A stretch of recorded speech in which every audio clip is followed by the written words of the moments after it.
Paul Claudel l'affirmait, il est plus laborieux de conduire les hommes par la persuasion que par le faire. Frédéric, vous êtes directeur associé du cabinet international EIM, spécialisé dans le management de transition. Comment le dirigeant obtient-il l'engagement de ses collaborateurs? C'est toute la question du leadership. Et dans cette phase des 100 jours, d'un leadership qui est en train de s'établir. Sans chef d'orchestre, pas de symphonie. Sans leader, pas de changement. Alors le leadership, c'est quoi? Est-ce que vous pourriez nous donner quelques éclairages de par toutes les informations que vous avez recueillies auprès de vos dirigeants? Le leadership, c'est tout d'abord une question de confiance.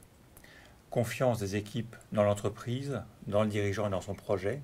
Confiance des équipes en elles-mêmes et confiance également du dirigeant en lui-même. Ok, mais alors cette confiance, elle n'est pas acquise, encore moins dans des situations de redressement. Comment on l'obtient? Comment elle se construit, cette confiance?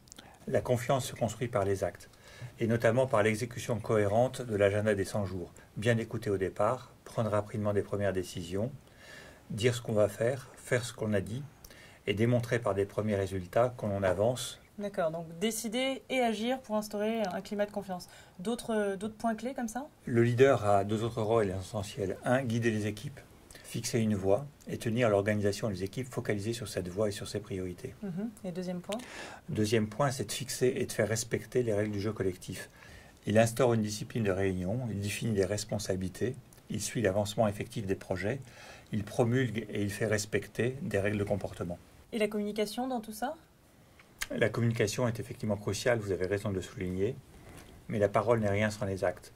Le dirigeant doit donner l'exemple, agir de façon cohérente et avoir un courage communicatif. Le courage, encore une fois, une qualité à laquelle on revient, qualité très importante pour cette Absolument. période des 100 jours. Merci beaucoup Frédéric. Si vous souhaitez partager votre expérience, rendez-vous sur les réseaux sociaux. À très bientôt pour une nouvelle vidéo.